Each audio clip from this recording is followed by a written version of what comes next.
Good evening. You're tuned in to EmoNews every moment online.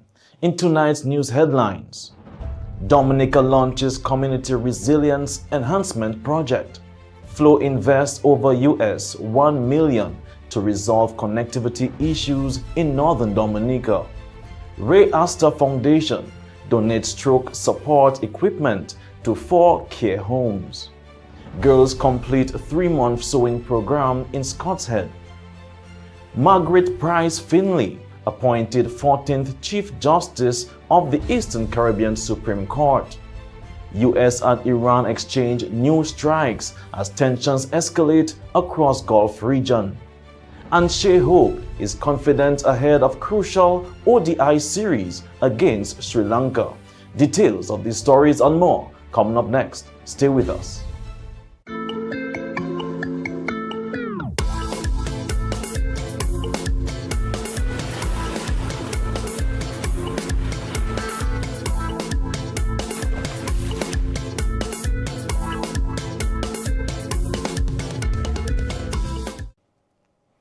Welcome back. I'm your presenter, Rick Francis, and this is a news broadcast for the 3rd of June, 2026. In local news this evening, National Accountability Seminar focuses on food security, trade, and MSME development. Stakeholders from the agricultural and business sectors gathered on Wednesday for the National Accountability Seminar held at the Public Service Union Conference Room in Roseau under the theme, From Local Fields to Regional Markets, Strengthening Food Security Through Trade, MSMEs, and Accountability.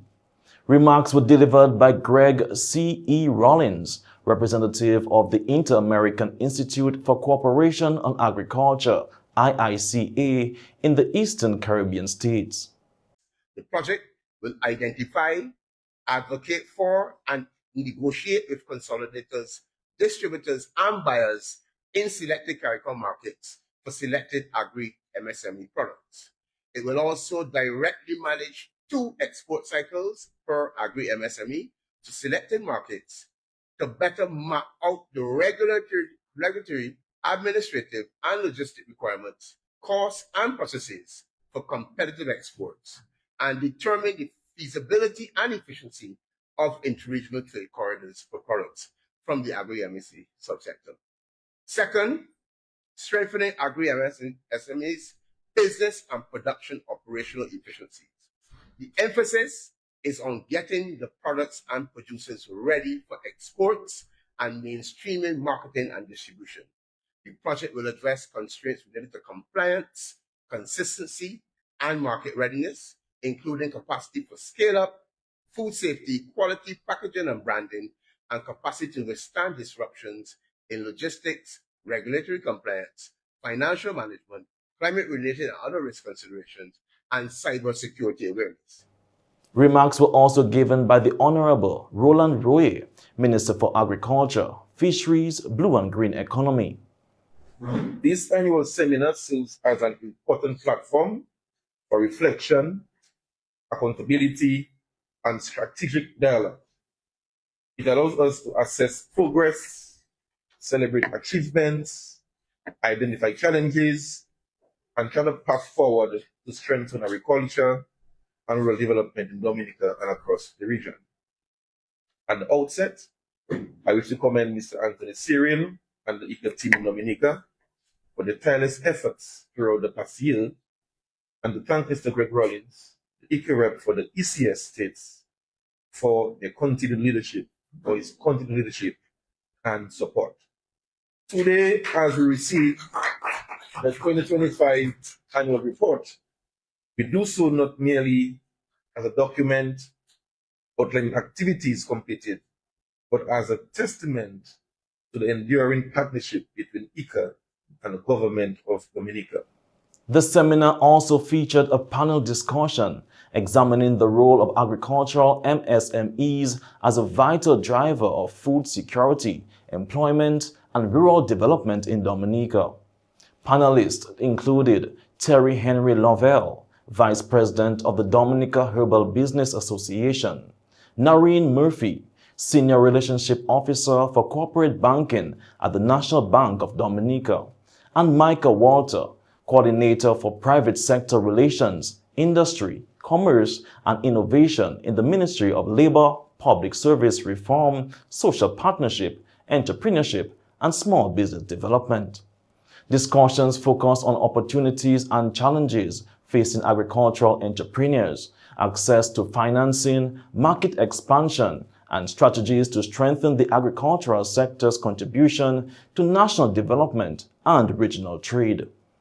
A key feature of the seminar was the presentation of the 2025 annual report by Anthony Cyril, Technical Specialist at IICA. The Government of Dominica, in collaboration with the Green Climate Fund, GCF, and the Caribbean Community Climate Change Center, officially launched the Dominica Community Resilience Enhancement Project, DOMCREP, on Wednesday, June 3rd, 2026. The launch ceremony was held at the conference room of the Ministry of Finance, Economic Development, Climate Resilience, and Social Security, with Prime Minister Honorable Roosevelt Skerrit delivering the keynote address. The DOMCREP initiative aims to strengthen the resilience of vulnerable communities across Dominica by implementing practical measures to address the impacts of climate variability and climate change. Among the project's key interventions and the introduction of climate-resilient agricultural techniques and technologies, the retrofitting of critical disaster management infrastructure, and the enforcement of early warning systems to improve disaster preparedness and response capabilities. The project forms part of Dominica's ongoing efforts to build climate resilience and safeguard communities across the increasing threats posed by extreme weather events and other climate-related challenges. Officials noted that the initiative will help strengthen community capacity, improve disaster readiness, and support sustainable development as the country continues its pursuit of becoming the world's first climate-resilient nation. In recognition of Stroke Awareness Month, observed throughout May, the Ray Astor Foundation has donated stroke support apparatus to 4 nursing homes across Dominica as part of its ongoing efforts to improve stroke care, recovery, and awareness. The beneficiaries of the donation are Divine Victory Elderly Care Home, the Dominica Infirmary, Molimis Care Home, and Premium Home and Residential Care Services, FARCS. The initiative targeted facilities that provide care for elderly individuals and persons living with stroke-related conditions, mobility challenges, and other health issues requiring additional support.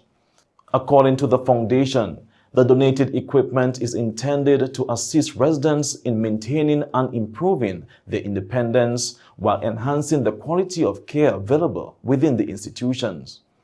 The foundation says the initiative also serves to highlight the challenges faced by stroke survivors and vulnerable elderly persons while encouraging greater public awareness of stroke prevention and recovery.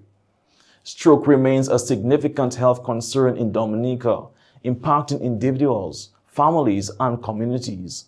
The Ray Astor Foundation continues to advocate for increased stroke education, early recognition of warning signs, prompt medical intervention, and effective post-stroke care. Chief Executive Officer of the Foundation, Cecilia St. Hilaire, said Stroke Awareness Month provides an opportunity not only to educate the public, but also to offer meaningful support to those providing care. Caregivers and nursing home staff play a vital role in the daily lives of stroke survivors and elderly residents. This donation is one way of showing support for the important work they do, while also helping to improve the quality of care provided to those who need it most, she stated. The Reaster Foundation says it remains committed to supporting stroke survivors, caregivers, families, and institutions through continued awareness campaigns, training initiatives, advocacy, and community outreach. Also in local news, a group of young girls in the community of Scott's Head recently celebrated the successful completion of a 3-month sewing program aimed at empowering participants through skills development and creativity. The closing ceremony, held under the theme Empowering Girls Through Skills and Creativity, took place at the Scott's Head Resource Center and brought together participants, parents, sponsors, and community members.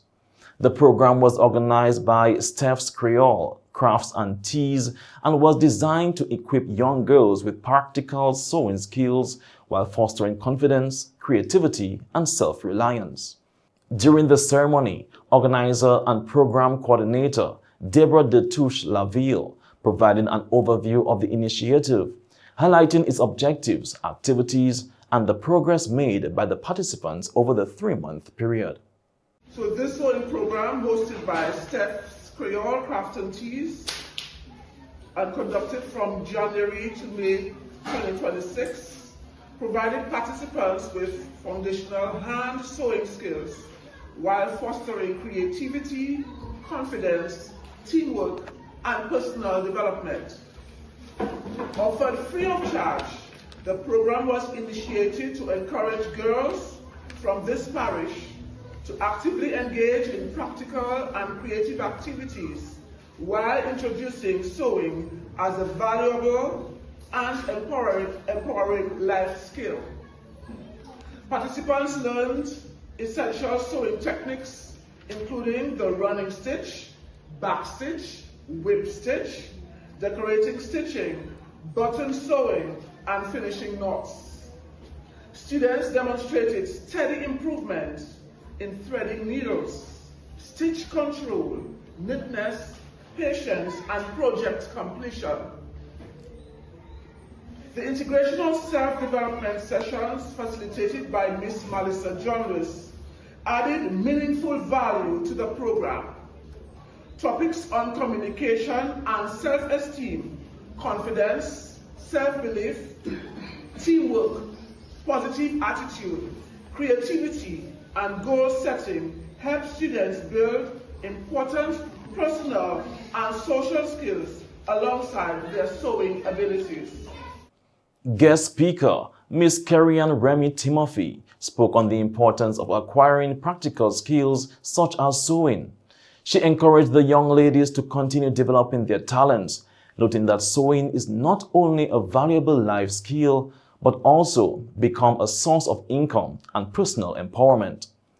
Ms. Timothy reminded the graduates that the knowledge and experience gained during the program would remain with them for life and could open doors to future opportunities and entrepreneurship.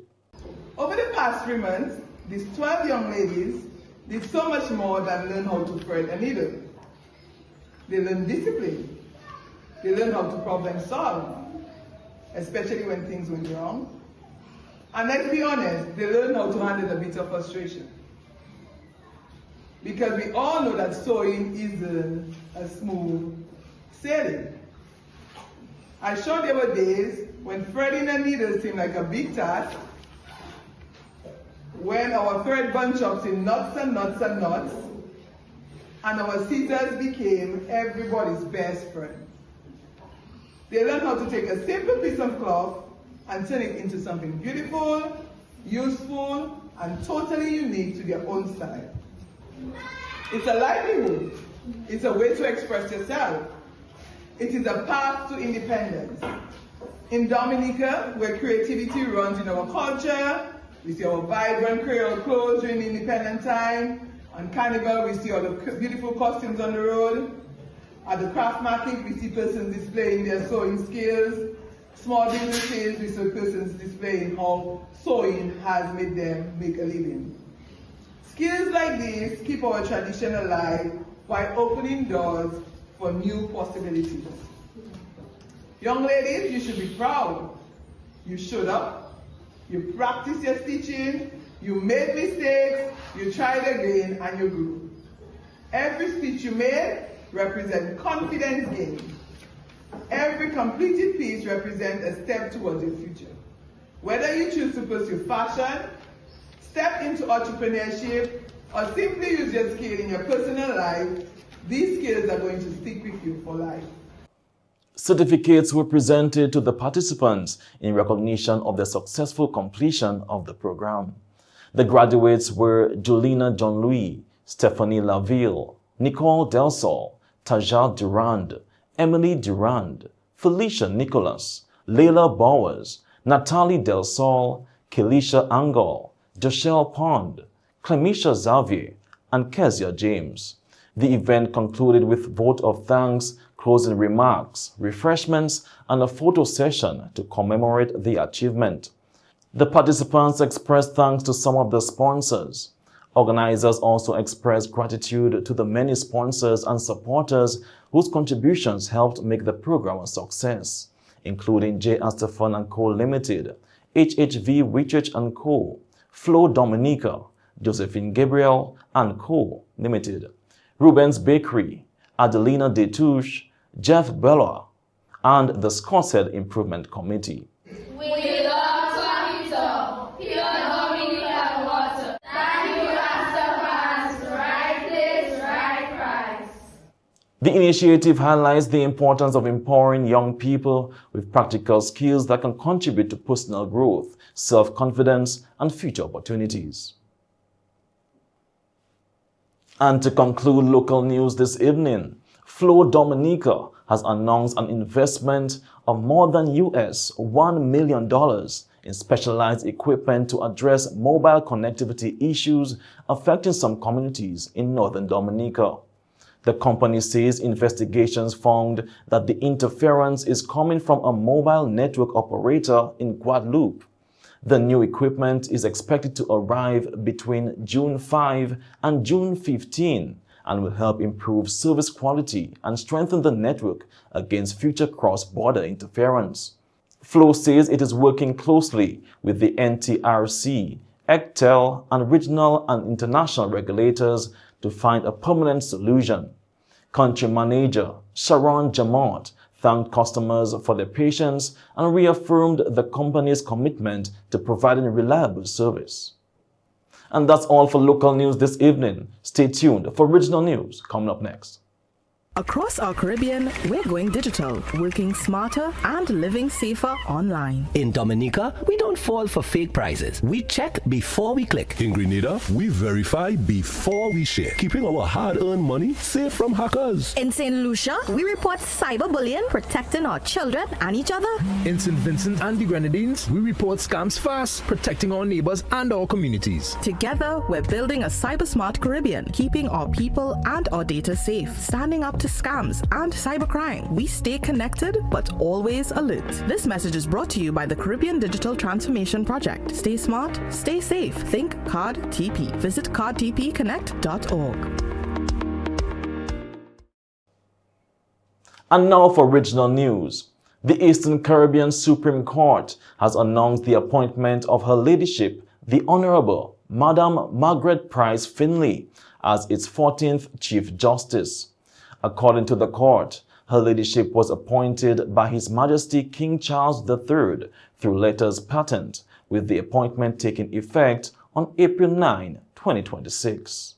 The ECSC says Madam Price Finley brings a distinguished legal and judicial career to the role and will provide leadership and administrative oversight for the court, which serves 6 OECS member states and 3 British overseas territories. The court described the appointment as a significant milestone and expressed confidence that under her leadership, it will continue to uphold the highest standards of judicial excellence, innovation, and the rule of law. Established in 1967, the Eastern Caribbean Supreme Court remains one of the region's most important judicial institutions, delivering justice across the sub-region. Prime Minister Kamla Persad-Bissessar says her government will not remove restrictions banning protests near 15 key locations across Trinidad and Tobago, despite opposition from several trade unions. The Prime Minister says the measures are needed to protect high-security areas, while unions argue they limit constitutional rights and have threatened legal action. Persad-Bissessar maintains that citizens are still free to protest elsewhere in the country and says the government will not back down from the regulations. And that's all for regional news this evening. Stay tuned for international news coming up next.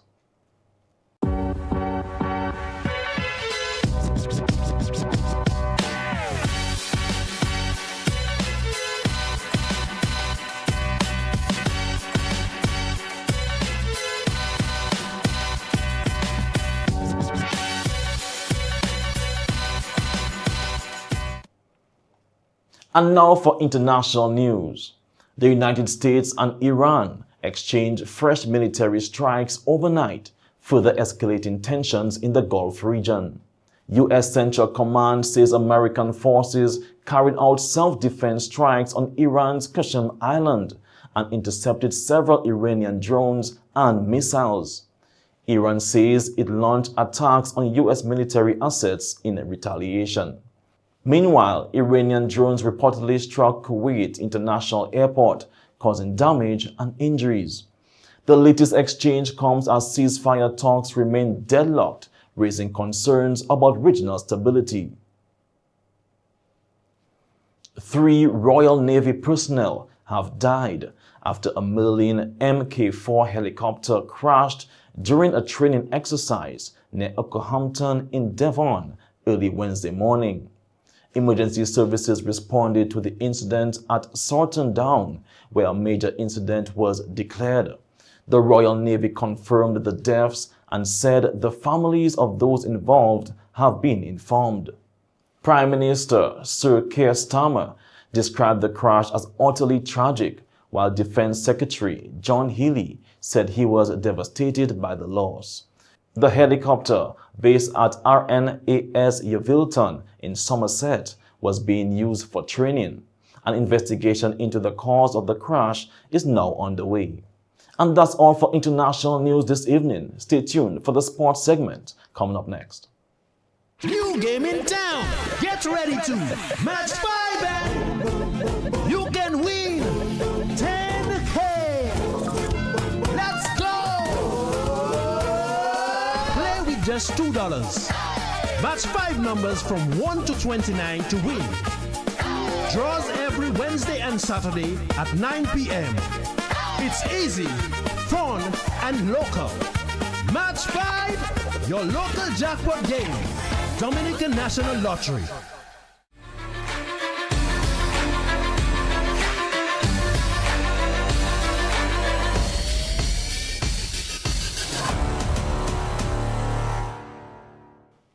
Welcome to the sports segment. West Indies captain Shea Hope says his team is ready to deliver as they prepare to face Sri Lanka in a 3-match ODI series starting Wednesday at Sabina Park in Jamaica. The series is crucial in the race for automatic qualification to the 2027 ICC Cricket World Cup, with West Indies currently 10th in the ODI rankings and Sri Lanka 6th. Despite recent struggles in the format, Hope says a productive training camp has left the team well prepared. He praised the batting unit, including KSC Karti and Shafane Rutherford, and highlighted improvements against spin bowling. Hope also commended the bowling attack, pointing to Jaden Seals' recent performances as a sign of the squad's quality. The West Indies captain says he remains committed to leading from the front as the team looks to make a strong start to its World Cup qualification campaign. In Division 2 volleyball action on Tuesday, June 2, R&D Academy secured a hard-fought 3-1 victory over Club 1B. R&D Academy started strongly, winning the first 2 sets to take control of the match. Club 1B fought back to claim the third set and keep their hopes alive. but R&D regained momentum in the fourth set to seal the victory. The final score, R&D Academy 3, Club 1B 1. In DFA Premier League action, Point Michel FC claimed all 3 points with a thrilling 4-3 victory over Midham United FC in a rescheduled match at the DFA Technical Center. Kyle Del Sol and Dante Warrington each scored twice for Point Michel FC to lead their team to victory. Midham United FC kept the pressure on throughout the match, with Marcellus Bonney netting a hat-trick, but Point Michel held firm to secure the important win. And that's all for the sports segment this evening. Stay tuned for the weather report coming up next.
And this brings us to the end of tonight's news broadcast for the 3rd of June, 2026. I'm your presenter, Rick Francis, and on behalf of the entire newscast, we say thank you for viewing. This is Emo Nightly News, every moment online. Have a good night.